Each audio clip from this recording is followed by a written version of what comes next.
Hej, og velkommen til afslutningen på vores store konkurrence, som vi har haft kørende. Som I alle sammen ved, så har I deltaget i konkurrencen om en iPad, den er ny, iPad Air.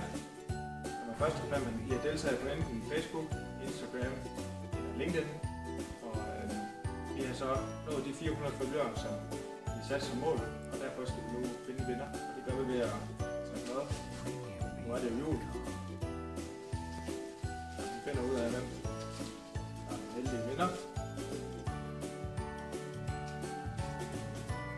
Og vinderen er Tobias Ullevad Rosling fra Novia, Danmark.